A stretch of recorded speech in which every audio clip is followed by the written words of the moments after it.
ಇವತ್ತು ಲಂಚ್ ಬ್ರೇಕಿಗೆ ಹೋಗ್ತಾರೆ ರಾಹುಲ್ ಗಾಂಧಿಯವರು. ಅಲ್ಲಿ ಮಧ್ಯಾಹ್ನದ ಭೋಜನವನ್ನು ಮುಗಿಸಿ ಬಂದ ನಂತರ ಅವರು ಚರ್ಚೆಯನ್ನು ನಡೆಸಿರುವಂಥದ್ದು ಶಿವಕುಮಾರ್ ಅವರ ಜೊತೆಗೆ. ಈಗ ಸದ್ಯಕ್ಕೆ ದೆಹಲಿಯ ಇಂದಿರಾ ಭವನದಲ್ಲಿ ರಾಹುಲ್ ಗಾಂಧಿ ಹಾಗೂ DK ಶಿವಕುಮಾರ್ ಅವರ ನಡುವೆ 1-to-1 ಮೀಟಿಂಗ್ ನಡೀತಾ ಇದೆ. ಇದು ಬಹಳ ಮಹತ್ವದ್ದು. ಯಾಕೆ ಅಂತ ಹೇಳಿದರೆ DK ಶಿವಕುಮಾರ್ ಅವರಿಗೆ ಆಲ್ಮೋಸ್ಟ್ 1 ವರ್ಷದಿಂದ ಏನು ಮೈಸೂರು ಏರ್ಪೋರ್ಟ್ನಲ್ಲಿ 1-2 ನಿಮಿಷ ಪ್ರತ್ಯೇಕವಾಗಿ ಮಾತಾಡಿರುವಂಥ ವಿಚಾರಗಳನ್ನು ಬಿಟ್ಟರೆ ಆಲ್ಮೋಸ್ಟ್ 1 ವರ್ಷದಿಂದ ಒಂದು ಕೋಣೆ ಒಳಗಡೆ ಕೂತ್ಕೊಂಡು ಸುದೀರ್ಘವಾಗಿ ರಾಹುಲ್ ಗಾಂಧಿಯವ್ರ ಜೊತೆಗೆ ಮಾತುಕತೆ ನಡೆಸೋದಕ್ಕೆ ಅವಕಾಶ ಸಿಕ್ಕಿಲ್ಲ. ಹೀಗಾಗಿನೇ DK ಶಿವಕುಮಾರ್ ಅವರು ಈ ಸಭೆಯನ್ನ ಬಹಳ ದಿವಸಗಳಿಂದ ನಿರೀಕ್ಷೆ ಮಾಡ್ತಾ ಇದ್ರು. ಅವರ ಮನಸ್ಸಿನಲ್ಲಿರ್ತಕ್ಕಂಥ ವಿಚಾರಗಳನ್ನು ನೇರವಾಗಿ ಅವ್ರು ಯಾರಿಗಾದ್ರೂ ಹೇಳಬೇಕು ಅಂತ ಬಯಸಿದ್ರೆ ಅದು ರಾಹುಲ್ ಗಾಂಧಿಯವ್ರ ಜೊತೆ ಮಾತ್ರ. ಹೀಗಾಗಿ ಅವ್ರ ಜೊತೆಗೆ ರಾಹುಲ್ ಗಾಂಧಿಯವ್ರ ಜೊತೆಗೆ ತನ್ನ ಸ್ಥಿತಿಗತಿಯ ಬಗ್ಗೆ, ತನಗೆ ಇರುವಂತಹ ಅವಕಾಶಗಳ ಬಗ್ಗೆ, ತಾನು ಮುಖ್ಯಮಂತ್ರಿ ಆದರೆ ಆಗಬಹುದಾಗಿರುವಂತಹ ಪಕ್ಷದ ಅನುಕೂಲಗಳ ಬಗ್ಗೆ ರಾಹುಲ್ ಗಾಂಧಿಯವರಿಗೆ ಮನವರಿಕೆ ಮಾಡುವಂತಹ ಪ್ರಯತ್ನವನ್ನ ಇಲ್ಲಿ DK ಶಿವಕುಮಾರ್ ಅವರು ಮಾಡಿದ್ದಾರೆ. ಆದರೆ ಇವತ್ತು ಕಾಂಗ್ರೆಸ್ನ ನಾಯಕರುಗಳೆಲ್ಲರೂ ಕೂಡ ಮಂಗಳವಾರದ ಮಹಾಮೌನದಲ್ಲಿ ನಿರತರಾಗಿದ್ದಾರೆ.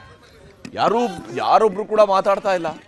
ಎಲ್ಲರಲ್ಲೂ ಕೂಡ ನೋಡಿ, ಸಿದ್ದರಾಮಯ್ಯನವರು ಬಂದು ಸಾರ್ ಅಂತ ಹೇಳಿ ಮಾತನಾಡಿಸೋದಕ್ಕೆ ಟ್ರೈ ಮಾಡಿದ್ರು ಕೂಡ, ಮಾಧ್ಯಮದ ಮೈಕ್ಗಳನ್ನು ಹಿಡಿದಾಗಲೂ ಕೂಡ ಸಿದ್ದರಾಮಯ್ಯನವ್ರದ್ದು ಮೌನವೇ ಉತ್ತರ. ಮೌನ, ಬೇರೆನೇನೂ ಇಲ್ಲ. ಹೈಕಮಾಂಡ್ ಭೇಟಿ ಆಗೋದಕ್ಕೆ ಹೋಗುವಂತಹ ಸಂದರ್ಭದಲ್ಲಿ ಸಿದ್ದರಾಮಯ್ಯನವರು ಬಹಳ ಮೌನವಾಗಿಯೇ ತೆರಳಿದ್ದಾರೆ, ಯಾವುದೇ ಮಾತಾಡಿಲ್ಲ. ಅದಾದ ಮೇಲೆ ಶಿವಕುಮಾರ್ ಅವರು ಮೌನ, ಬರೇ ಮೌನವಾಗಿದ್ದರೆ ಶಿವಕುಮಾರ್ ಅವರು ಬಹಳ ಗಂಭೀರವಾಗಿ ಕಾಣ್ತಾ ಇರ್ತಾರೆ. ಅದಕ್ಕಾಗಿ ಅವರು ನಗ್ತಾ ಹೋಗಿದ್ದಾರೆ. ಯಾವುದೇ ಪ್ರಶ್ನೆಗೆ ಅವರು ಉತ್ತರ ಕೊಟ್ಟಿಲ್ಲ. ಅವ್ರದ್ದು ಕೂಡ ಮೌನವೇ, ಆದರೆ ಬಹಳ ಸ್ಮೈಲ್ ಮಾಡ್ತಾ ಇದ್ರು, ಖುಷಿಯಲ್ಲಿದ್ರು, ಅಥವಾ ತನಗೆ ಒಂದು ಆತ್ಮವಿಶ್ವಾಸ ಇದೆ ಅನ್ನೋದನ್ನು ಪ್ರಕಟಿಸುವಂತಹ ಪ್ರಯತ್ನವನ್ನು ಶಿವಕುಮಾರ್ ಅವರು ಮಾಡ್ತಾ ಹೋದರು. ಅದಾದಮೇಲೆ ಖರ್ಗೆ ಅವರು ಅಷ್ಟೇ ಮಾಧ್ಯಮಗಳಿಗೆ ಜಸ್ಟ್ ಕಣ್ಮುಚ್ಚಿ ಕೈ ಮುಗಿದು ಹೊರಟರು. ಆಯ್ತಪ್ಪ, ನಾನು ಇವತ್ತು ಮಾತಾಡಲ್ಲ ಅನ್ನುವಂತಹ ರೀತಿಯಲ್ಲೇ ಇತ್ತು ಅವರ ಭಂಗಿಯೂ ಕೂಡ. ಅವರು ಕೂಡ ಮಾತಾಡದೆ ತೆರಳಿದ್ದಾರೆ. ಹೀಗೆ ನಾಯಕರುಗಳು ತಮ್ಮ ಮೌನದ ಮೂಲಕವಾಗಿ ಕುಳಿತಿರೋದ್ರಿಂದಾಗಿಯೇ ಈ ಸಾಧ್ಯತೆಗಳ ಬಗ್ಗೆ ಈಗ ಚರ್ಚೆ ಆಗ್ತಾ ಇರುತ್ತೆ. ಯಾಕಂದರೆ ಅವರು ಮೌನವಾಗಿಲ್ಲದೆ ಅವರೇನಾದರೂ ಮಾತನಾಡಿದ್ದಿರ್ತಿದ್ರೆ ಈ ಸಾಧ್ಯತೆಗಳ ಬಗ್ಗೆ ನಾವು ಚರ್ಚಿಸಬೇಕಾದ ಅವಶ್ಯಕತೆ ಇರಲಿಲ್ಲ. ಅವರ ಮಾತುಗಳ ಆಧಾರದ ಮೇಲೆ ನಾವು ಅಂದಾಜಿಸಬಹುದಾಗಿತ್ತು ಏನು ಆಗ್ತಾ ಇದೆ ಅಂತೇಳಿ. ಇವರ ಮೌನ ಅನೇಕ ಸಾಧ್ಯತೆಗಳ ಬಗ್ಗೆ ಈಗ ನಮಗೆ ಕುತೂಹಲವನ್ನು ಮೂಡಿಸಿರುವಂಥದ್ದು. ಇಲ್ಲಿರುವಂತಹ ಸಾಧ್ಯತೆಗಳು ಏನೇನು? ಫೈನಲ್ ಆಟದಲ್ಲಿರುವಂತಹ ಮೊದಲನೇ ಸಾಧ್ಯತೆ ನಾಯಕತ್ವ ಬದಲಾವಣೆ ಆಗಬಹುದು ಅಂತ ಹೇಳಿ. ಅಂದರೆ ಇಲ್ಲಿ ಆಗೇ ಬಿಡುತ್ತೆ ಅಂತ ಹೇಳಿ ಅಲ್ಲ, ಇದು ಒಂದು ಆಯ್ಕೆ ಇರುವಂಥದ್ದು. ಹೈಕಮಾಂಡ್ ಮುಂದಿರುವಂಥ ಮೊದಲನೇ ಆಯ್ಕೆಯಲ್ಲಿ ಇದಿರು ನಾಯಕತ್ವ ಬದಲಾವಣೆ ಅಂತೇಳಿ.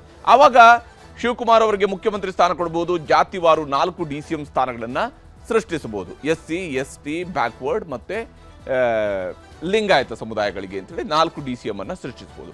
ಇನ್ನು ಸತೀಶ್ ಜಾರಕಿಹೊಳಿ ಅವರನ್ನ ಮಂತ್ರಿಯಾಗಿ ಇಟ್ಟುಕೊಂಡೇನೆ KPCC ಅಧ್ಯಕ್ಷ ಸ್ಥಾನದಲ್ಲಿ ಮುಂದುವರಿಸುವಂತ ಆಯ್ಕೆ ಮಾಡುವಂತಹ ಸಾಧ್ಯತೆ ಇದೆ. ಅವರ KPCC ಅಧ್ಯಕ್ಷ ಸ್ಥಾನಕ್ಕೆ ಆವಾಗ ಆಯ್ಕೆ ಮಾಡಿಕೊಳ್ಬಹುದು. ಯತೀಂದ್ರ ಅವರಿಗೆ ಸಂಪುಟದಲ್ಲಿ ಪ್ರಬಲ ಖಾತೆಯನ್ನು ಕೊಡೋದ್ರ ಮೂಲಕ ಸಿದ್ದರಾಮಯ್ಯನವರ ಮನವೊಲಿಕೆಯ ಪ್ರಯತ್ನ ನಡೆಸಬಹುದು. ಹಾಗೆಯೇ ಸಿದ್ದರಾಮಯ್ಯನವರನ್ನ ಒಂದು ವೇಳೆ ಅವಶ್ಯಕತೆ ಬಿದ್ದರೆ ಪಕ್ಷಕ್ಕೂ ಸರ್ಕಾರಕ್ಕೂ ಇರಬೇಕಾದಂಥ ಒಂದು ಸಮನ್ವಯದ ದೃಷ್ಟಿಯಿಂದ ಒಂದು ಸಮನ್ವಯ ಸಮಿತಿ ಇದ್ರಲ್ಲಿ ಒಂದು ಗೌರವಾಧ್ಯಕ್ಷರ ಹುದ್ದೆಯ ರೀತಿಯಲ್ಲಿ ಅವರಿಗೆ ಒಂದು ಗೌರವವನ್ನು ಕೊಡಬಹುದು ಸಿದ್ದರಾಮಯ್ಯನವರಿಗೆ ಅಂತೇಳಿ. ಎರಡನೇದು ಸಾಧ್ಯತೆ ಇರುವಂಥದ್ದು ಸಿದ್ದರಾಮಯ್ಯನವರ ಮುಂದುವರಿಕೆ. ಅಂದರೆ ನಾಯಕತ್ವ ಬದಲಾವಣೆ ಇಲ್ಲ, ಮುಖ್ಯಮಂತ್ರಿಯಾಗಿ ಸಿದ್ದರಾಮಯ್ಯನವರೇ ಮುಂದುವರಿತಾರೆ ಅಂತ ಹೇಳಿ. ಹಾಗೇನಾದರೂ ಆಯಿತು ಅಂತ ಹೇಳಿ ಆಗ ಸಂಪುಟ ಪುನರಚನೆ ಆಗುತ್ತೆ, ಸಿದ್ದರಾಮಯ್ಯನವರು ಸೇಫ್ ಆಗಿರ್ತಾರೆ. ಬಹುತೇಕ ಇದು ಈಗಿನ ಸಿನಾರಿಯೋದಲ್ಲಿ, ಈಗಿನ ಪ್ರಸಕ್ತ ಸನ್ನಿವೇಶದಲ್ಲಿ ಈ ಸಿನಾರಿಯೋ ಅಂತಿಮವಾದಂತಹ ನಿರ್ಧಾರ ಆಗುವಂತಹ ಸಾಧ್ಯತೆ ಗೋಚರಿಸ್ತಾ ಇದೆ. ಯಾಕಂದರೆ ಸಿದ್ದರಾಮಯ್ಯನವರ ಆಪ್ತ ಸಚಿವರಿಗೆ ಅದರಲ್ಲಿ ಗೇಟ್ ಪಾಸ್ ಅನ್ನು ಕೊಡಬಹುದು. ಒಂದಿಷ್ಟು ಪರ್ಫಾರ್ಮ್ ಮಾಡದೇ ಇರುವಂತಹ ಸಚಿವರುಗಳನ್ನು ಸಂಪುಟದಿಂದ ಕೈ ಬಿಡಬಹುದು. ಅದರ ಬದಲಿಗೆ ಸಂಪುಟದಲ್ಲಿ DKC ಬಣಕ್ಕೆ ಮನ್ನಣೆಯನ್ನು ಕೊಡಬಹುದು, ಅಥವಾ ಪಕ್ಷ ಒಂದಿಷ್ಟು ಆಯ್ಕೆಗಳನ್ನು ಮಾಡಿಕೊಳ್ಬಹುದು. ಜಾತಿ ಪ್ರಾದೇಶಿಕವಾರು ಲೆಕ್ಕಾಚಾರದಲ್ಲಿ ಮಂತ್ರಿ ಸ್ಥಾನಗಳ ಹಂಚಿಕೆಯೂ ಕೂಡ ಆಗಬಹುದು. ಹಾಗೆಯೇ ಸಿಂಗಲ್ DCM ಆಗಿ ಶಿವಕುಮಾರ್ ಅವರು ಮುಂದುವರಿಬಹುದು. KPCC ಅಧ್ಯಕ್ಷರಾಗಿಯೂ ಕೂಡ 2022ರ ಚುನಾವಣೆಯವರೆಗೆ ಅವರನ್ನು ಮುಂದುವರಿಸುವ ತೀರ್ಮಾನ ಆಗಬಹುದು. ಸಾಧ್ಯತೆ 3 ದಲಿತ CMನ ದಾಳ. ಯಾಕಂದರೆ ಬದಲಾವಣೆ ನಿಶ್ಚಿತ ಅಂತ ಹೇಳಿದಾಗ ಈ 3ನೇ ಸಾಧ್ಯತೆ ತೆರೆದುಕೊಳ್ಳುತ್ತೆ. ಅದು ಸಂಧಾನ ಸಕ್ಸಸ್ ಆಗದೇ ಇದ್ರೆ ದಲಿತ CM ದಾಳವನ್ನು ಉರುಳಿಸ್ಬೋದು. ಯಾಕಂದರೆ ಸಿದ್ದರಾಮಯ್ಯನವರು ಕೆಳಗಿಳಿತಾರೆ ಅಂತ ಹೇಳಿದ ತಕ್ಷಣವೇ ಶಿವಕುಮಾರ್ ಅವರಲ್ಲಿ ಮೇಲೆ ಬಂದು ಕೂರ್ತಾರೆ ಅನ್ನೋದಕ್ಕೆ ಅದು ಸಂಬಂಧ ಇರಲಾರದು ರಾಜಕೀಯವಾಗಿ ನೋಡಿದಾಗ. ಯಾಕಂದರೆ CM ರೇಸ್ನಲ್ಲಿ ಗೃಹ ಸಚಿವ ಡಾಕ್ಟರ್ ಜಿ ಪರಮೇಶ್ವರ್ ಅವರು ಕೂಡ ಇದ್ದಾರೆ. ಅವ್ರದ್ದೊಂದು ಹಳೆ ಕೂಲಿ ಬಾಕಿ ಇದೆ ಅಂತೇಳಿ ಅವರ ಆಪ್ತರಾಗಿರುವಂತಹ KN ರಾಜಣ್ಣ ಅವರು ಆಗಾಗ್ಗೆ ನೆನಪಿಸ್ತಾ ಇರ್ತಾರೆ. ಹಾಗಾಗಿ ಅದನ್ನು ಅವರು ಕೇಳ್ಕೊಳ್ಬೋದು. ಪರಮೇಶ್ವರ್ಗೆ ವಿರೋಧ ವ್ಯಕ್ತವಾದರೆ ಆಗ ಖರ್ಗೆ ಅವರನ್ನೇ ಬನ್ನಿ ನೀವೇ ಮುಖ್ಯಮಂತ್ರಿಗಳಾಗಿ, ಯಾವುದೇ ಸಮಸ್ಯೆ ಇಲ್ಲ. ಯಾಕೆಂದರೆ ಖರ್ಗೆ ಅವರು ಬಂದಾಗ ಯಾರೂ ವಿರೋಧ ಮಾಡೋದಕ್ಕೆ ಆಗೋದಿಲ್ಲ. ಅವರ ಸೀನಿಯಾರಿಟಿ, ಪಕ್ಷಕ್ಕಾಗಿ ಅವರು ದುಡಿದಿರುವಂತಹ ರೀತಿ, ಇವೆಲ್ಲವೂ ಕೂಡ ಎಲ್ಲರನ್ನೂ ಮೌನದಿಂದ ಪರಿಪಾಲನೆ ಮಾಡ್ಕೊಂಡು ಹೋಗುವಂತಹ ರೀತಿಯಾದಂಥ ಟ್ರಂಪ್ ಕಾರ್ಡ್ ಆಗಿ ಅವರನ್ನು ಬಳಕೆ ಮಾಡ್ಕೋಬೋದು. ಖರ್ಗೆ ಅವರಿಗೆ ಅವಕಾಶ ನೀಡಿ ಸಿದ್ದರಾಮಯ್ಯ ಮತ್ತು DK ಶಿವಕುಮಾರ್ ಅವರಿಗೆ ಬ್ರೇಕ್ ಕೊಡುವಂತಹ ಸಾಧ್ಯತೆ ಇದೆ ಅಂತೆ. ಆವಾಗ ಇಡೀ ಕ್ಯಾಬಿನೆಟ್ನಲ್ಲೂ ಬದಲಾವಣೆಗಳಾಗ್ತವೆ, KPCCಯಲ್ಲೂ ಬದಲಾವಣೆ ಆಗುವುದನ್ನು ನಿರೀಕ್ಷಿಸಬಹುದು. ರಾಜ್ಯ ರಾಜಕಾರಣಕ್ಕೆ ಖರ್ಗೆ ಅವರು ವಾಪಸ್ ಬರುವಂಥದ್ದು ಸದ್ಯಕ್ಕಂತೂ ಅನುಮಾನವಾಗಿಯೇ ಇದೆ. ಯಾಕಂದರೆ ಅವರಿರುವಂತಹ ಹುದ್ದೆ AICC ಅಧ್ಯಕ್ಷ ಸ್ಥಾನದ ಹುದ್ದೆಯಲ್ಲಿ ಇದ್ದುಕೊಂಡು ಇಡೀ ದೇಶದಲ್ಲಿರುವ ಎಲ್ಲ ರಾಜ್ಯಗಳ ಮುಖ್ಯಮಂತ್ರಿಗಳನ್ನು ಆಯ್ಕೆ ಮಾಡುವ ಒಂದು ಹುದ್ದೆಯಲ್ಲಿರುವಂಥವರು ತಾವೇ ಬಂದು ಮುಖ್ಯಮಂತ್ರಿ ಆದರೆ ಕಷ್ಟ ಇದೆ. ಹೀಗಾಗಿ ಅವರು ಈ ನಿರ್ಧಾರಕ್ಕೆ ಬರುವಂಥ ಅನುಮಾನ. ಇನ್ನು ಸಾಧ್ಯತೆ 4 ಇದೆ.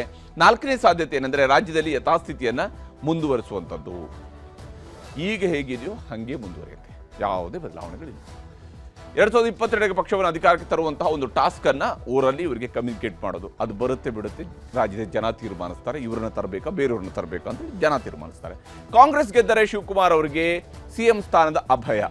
ಅಂದರೆ ಭವಿಷ್ಯದಲ್ಲಿ ನಾನೆಂದೋ ಒಂದು ದಿನ CM ಆಗಬಲ್ಲೆ ಅನ್ನುವಂಥ ಆಸೆಯೊಂದಿಗೆ ಬದುಕಬೇಕಾಗತ್ತೆ. ಆ ಆಸೆಯೊಂದಿಗೆ ರಾಜಕಾರಣ ಮಾಡಬೇಕಾಗತ್ತೆ. ಪಕ್ಷದ ಹೊಣೆ ಜವಾಬ್ದಾರಿ ಸಿದ್ದರಾಮಯ್ಯನವರ ಹೆಗಲಿಗೆ ಸಮವಾಗಿ ಹಂಚಿಕೆ ಆಗತ್ತೆ. ಅಂತಹ ಸಂದರ್ಭದಲ್ಲಿ ಗೊಂದಲಗಳಿಗೆ ಬ್ರೇಕ್ ಹಾಕಿಸಿ ಒಗ್ಗಟ್ಟಿನ ಜಪವನ್ನು ಮಾಡಿಸ್ಬೋದು, ಪಠಿಸ್ಬೋದು. ಈ ಪಠಣೆ ಆಲ್ರೆಡಿ ಬಹಳಷ್ಟು ಬಾರಿ ನಡೆದಿದೆ. ಆದರೆ ಆ ಒಗ್ಗಟ್ಟು ಅಷ್ಟು ಸುಲಭದಲ್ಲಿ ಒಂದಾಗೋದಿಲ್ಲ. ಗೊಂದಲಕ್ಕೆ ಬ್ರೇಕ್ ಹಾಕಿಸುವಂಥದ್ದು ಈ ಪ್ರಯತ್ನ ನಡೆಸ್ಬೋದು. ಹಾಗೆಯೇ ಶಾಸಕರ ಜೊತೆಗೆ ಖುದ್ದು ರಾಹುಲ್ ಗಾಂಧಿಯವರು ಸಾಧ್ಯತೆ 5ನೇದಿದ್ದು ಶಾಸಕರ ಜೊತೆಗೆ ಸಭೆ ನಡೆಸಿ ಭಿನ್ನಮತಕ್ಕೆ ಬ್ರೇಕ್ ಹಾಕುವಂತಹ ಸಾಧ್ಯತೆ. ಶಾಸಕರ ಜೊತೆ ಖುದ್ದು ರಾಹುಲ್ ಗಾಂಧಿಯವರು ಸಭೆಯನ್ನು ನಡೆಸಬಹುದು. ಯಥಾಸ್ಥಿತಿ ಮುಂದುವರಿಕೆಯ ಸಂದೇಶವನ್ನು ರಾಹುಲ್ ಗಾಂಧಿಯವರು ಕೊಡಬಹುದು. ಹಾಗೆಯೇ ಬಣ ರಾಜಕೀಯ ಸಹಿಸೋದಿಲ್ಲ ಅನ್ನುವಂಥ ಎಚ್ಚರಿಕೆಯನ್ನು ಕೂಡ ಅವರು ನೀಡಬಹುದು. ಹಾಗೆಯೇ GBA ಮತ್ತು ಸ್ಥಳೀಯ ಸಂಸ್ಥೆಗಳ ಎಲೆಕ್ಷನ್ನ ಟಾಸ್ಕ್ ಅನ್ನು ಕೊಟ್ಟು ನೀವು ಇದನ್ನು ಗೆದ್ದುಕೊಂಡು ಬನ್ನಿ ಅಂತೇಳಿ ಶಾಸಕರಿಗೆ ಮನವರಿಕೆ ಮಾಡಬಹುದು. 2022ರ ಎಲೆಕ್ಷನ್ ಗೆಲ್ಲೋದಕ್ಕೆ ಶಾಸಕರಿಗೆ ಟಾಸ್ಕ್ ಕೊಡುವಂತಹ ಕೆಲಸವನ್ನು ರಾಹುಲ್ ಗಾಂಧಿಯವರು ಮಾಡಬಹುದು. ಹೀಗೆ ನಾನಾ ರೀತಿಯ ಆಯ್ಕೆಗಳಿದ್ದಾವೆ. ಇಂಥದ್ದೇ ಆಯ್ಕೆ ಅನ್ನೋದನ್ನು ಪಕ್ಷದ ನಾಯಕರುಗಳು ಯಾರೂ ಕೂಡ ಖಚಿತಪಡಿಸ್ಕೊಳ್ತಾ ಇಲ್ಲ. ಎಲ್ಲರೂ ಮೌನಕ್ಕೆ ಜಾರಿದ್ದಾರೆ, ನಗ್ತಾ ಇದ್ದಾರೆ ಹೊರತು ಬಾಯಿಂದ ಯಾವುದೇ ಮಾತುಗಳು ಆಚೆ ಬರ್ತಾ ಇಲ್ಲ. ಹೀಗಾಗಿನೇ ಕಾಂಗ್ರೆಸ್ನ ನಾಯಕರುಗಳು, ಇತರೆ ನಾಯಕರುಗಳು ಏನೆಲ್ಲ ಮಾತನಾಡ್ತಾ ಇದ್ದಾರೆ ಅನ್ನೋದನ್ನು ತೋರಿಸ್ತೀನಿ. ಇಲ್ಲ ನನ್ನ ಪ್ರಕಾರ ಮತ್ತೆ ಡೆಲ್ಲಿಗೆ ಇಷ್ಟು ಜನ ಬಂದು ಇಷ್ಟು ಜನ ನೋಡಿ, ಡೆಲ್ಲಿ ನಾವು ಕಾಂಗ್ರೆಸ್ ಅವರು ಈಗಲ್ಲ, ಮೊದಲಿಂದ ನಾವು ಡೆಲ್ಲಿ ವಿಸಿಟ್ ಮಾಡಿದವ್ರೆ. ನಮ್ಮ ಹೆಡ್ ಕ್ವಾರ್ಟರ್ಸ್ ಇರೋದು ಡೆಲ್ಲಿಯಲ್ಲಿ. ನಾವ್ಯಾಕೆ ಬರಬಾರ್ದು? ನೀವು ಬಿಜೆಪಿಯವ್ರನ್ನ ಕೇಳ್ಬೋದು, ಅವ್ರು ಬರೋದಿಲ್ಲ. ಇವತ್ತು ಸಚಿವ ಸಂಪುಟ ಪುನರ್ರಚನೆ ಚರ್ಚೆ ಆಗುತ್ತೆ ಸರ್, ಗೊಂದಲ ಇಲ್ಲ ಅಂತಾದ್ರೆ ನೋಡಿ, ಅದು ನನಗೇನು ಗೊತ್ತು. ಅಲ್ಲಿ ಅಲ್ಲ, ಅವರು ನೋಡಿ ಏನ್ ಚರ್ಚೆ ಮಾಡ್ತಾರೆ ನನಗೆಲ್ಲ ಹೇಳಿದ್ರೆ ನಾನು ಹೇಳ್ತೀನಿ. ರಾಜ್ಯಸಭಾ ಚುನಾವಣೆ ಇದೆ, ವಿಧಾನ ಪರಿಷತ್ ಚುನಾವಣೆ ಇದೆ, GBA ಚುನಾವಣೆ ಇದೆ. ಆಮೇಲೆ ಇವತ್ತು ಸಂಪುಟ ಪುನರ್ರಚನೆ ಆಗಬೇಕು ಅನ್ನೋದು ಕೂಡ ಇವತ್ತು ದಿವಸ ಇದೆ. ಪಕ್ಷವನ್ನು ಬಲಿಷ್ಠಪಡುವಂಥದ್ದಿದೆ. ಹಾಗೂ ಮೋದಿ ಸರ್ಕಾರದ ವೈಫಲ್ಯಗಳ ವಿರುದ್ಧ ಹೋರಾಟ ಮಾಡುವಂಥದ್ದು ಕೂಡ ಇದೆ. ಹೀಗಾಗಿ ಮುಖ್ಯಮಂತ್ರಿಗಳನ್ನ, ಉಪಮುಖ್ಯಮಂತ್ರಿಗಳನ್ನ ಕರೆದಿದ್ದಾರೆ. ಅವ್ರ ಜೊತೆ ಚರ್ಚೆ ಮಾಡ್ತಾರೆ. ಚರ್ಚೆ ಮಾಡಿದ್ಮೇಲೆ ಏನೆಲ್ಲ ವಿಚಾರಗಳನ್ನ ಚರ್ಚೆ ಮಾಡೋದು ಅಂತ ಗೊತ್ತಾಗುತ್ತೆ. ಪ್ರಾರಂಭ ಅಂತ ಆಗ್ತದೆ, ಅದೊಂದೇ ಅಷ್ಟೇ ಸಂತೋಷಕರ ಸಂಗತಿ ಅಷ್ಟೇ. ಗೊಂದಲಕ್ಕೆ ತೆರೆಗಳಿಗೆ ಪ್ರಾರಂಭ ಆಗಿದ್ದು ಒಂದು ಸಂತೋಷ ಅಷ್ಟೇ.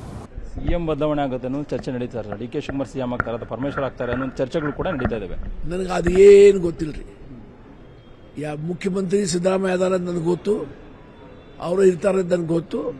ಆದರೆ ಬದಲಾವಣೆ ಆಗೋದಿದ್ರೆ ಅದು ನನ್ನ ಗಮನಕ್ಕೆ ಇಲ್ಲ. ನನ್ನ ಬಗ್ಗೆ ಏನೂ ಗೊತ್ತೂ ಇಲ್ಲ. ನಾನು ಪದೇ ಪದೇ ನಿಮ್ಮ ಮೂಲಕನೂ ಹೇಳಿದ್ದೀನಿ, ಪತ್ರದ ಮೂಲಕನೂ ಹೇಳಿದ್ದೀನಿ, ಈ ಗೊಂದಲ ನಿವಾರಣೆ ಆಗಬೇಕು. ಈ ಗೊಂದಲ ನಿವಾರಣೆ ಆಗದಿದ್ರೆ ಪಕ್ಷಕ್ಕೂ ಕೂಡ ಡ್ಯಾಮೇಜ್ ಆಗ್ತದೆ, ಆಡಳಿತಕ್ಕೂ ಕೂಡ ತೊಂದರೆ, ಅದು ಕೂಡ ಡ್ಯಾಮೇಜ್ ಆಗ್ತದೆ, ಎಫೆಕ್ಟಿವ್ನೆಸ್ ಹೋಗ್ತದೆ. ಈಗ ಅಧಿಕಾರಿಗಳು ನೋಡಂತಾಳಪ್ಪ ಏನೋ ಇದಂತೆ ಅದಂತೆ, ಮಂತ್ರಿ ಬದಲಾಗ್ತಾರಂತೆ, ಮುಖ್ಯಮಂತ್ರಿ ಬದಲಾಗ್ತಾರಂತೆ ಅಂತಕ್ಕಂಥದ್ದು ಎಲ್ಲೋ ಒಂದು ಸಂಶಯ ಅವ್ರ ತಲೆನಲ್ಲೂ ಇರ್ತದೆ. ಎಲ್ಲ ಮುಖಂಡರುಗಳು, ರಾಜ್ಯದ ಮುಖಂಡರುಗಳಿಗೆ ಅವಕಾಶ ಇದೆ ಮತ್ತು ಅದು ಅಗತ್ಯನೂ ಕೂಡ. ಇಲ್ಲೇನಿದೆ, ಏನು ನಡೀತಾ ಇದೆ ಅಂತಕ್ಕಂಥದ್ದನ್ನು ಅವರಿಗೆ ಹೈಕಮಾಂಡ್ನವರಿಗೆ ಸತ್ಯಾಂಶವನ್ನು ಮನವರಿಕೆ ಮಾಡಿಕೊಡ್ಬೇಕಲ್ಲ, ಅದನ್ನು ಮಾಡಲಿಕ್ಕೆ ಹೋಗಿದ್ದಾರೆ. ಅದರಲ್ಲಿ ಏನು ತಪ್ಪೇನಿಲ್ಲ. ನೋಡಿ, ಅದೇನು ಹೊಸದೇನಲ್ವೇ, ಮೊದಲಿಂದನೂ ಕೂಡ ಜಾರಕಿಹೊಳಿ ಅವ್ರದ್ದು ನಮ್ಮ ಇವ್ರದ್ದು ಈಶ್ವರ್ ಖಂಡ್ರೆ ಅವರು 2 ಹೆಸರು ಕೂಡ ಇತ್ತು. ಅದರಲ್ಲಿ ಇಬ್ಬರಲ್ಲಿ ಯಾರಿಗಾನ ಒಬ್ರಿಗೆ ಮಾಡ್ತಾರೋ ಅಥವಾ ಇನ್ಯಾರೋ ಹೊಸಬ್ರೆ ಬರ್ತಾರೋ ನಮ್ಮಲ್ಲಿ ಹೇಳಲಿಕ್ಕೆ ಆಗೋದಿಲ್ಲ. ಅವೆಲ್ಲ ಆಗಬೇಕು ಅಂತೇಳಿ ಬೈಕೆ ನಮ್ಮದು. ಮತ್ತೊಂದು ಕಡೆ ಶಿವಕುಮಾರ್ ಅವರ ಆಪ್ತರು ಕೂಡ ತಮ್ಮದೇ ಆದಂತಹ ತಂತ್ರಗಾರಿಕೆಯನ್ನು ನಡೆಸ್ತಾ ಇದ್ದಾರೆ. ನಾನು ನಂಬಿರೋಂಥದ್ದು ಪರಿಶ್ರಮ ಇದ್ದ ಕಡೆ ಇತಿಹಾಸ ಸೃಷ್ಟಿಯಾಗುತ್ತೆ, ನಂಬಿಕೆ ಇದ್ದ ಕಡೆ ಅದ್ಭುತಗಳು ನಡೀತೆ. ನಾವೆಲ್ಲ ಸತ್ಯವನ್ನು ನಂಬ್ಕೊಂಡು ಬಂದಿದ್ದೀವಿ, ಗೆಲುವು ತರುತ್ತೆ ಅಂತ ಅನ್ಕೊಂಡಿದ್ದೀವಿ. ಒಳ್ಳೆದಾಗುತ್ತೆ.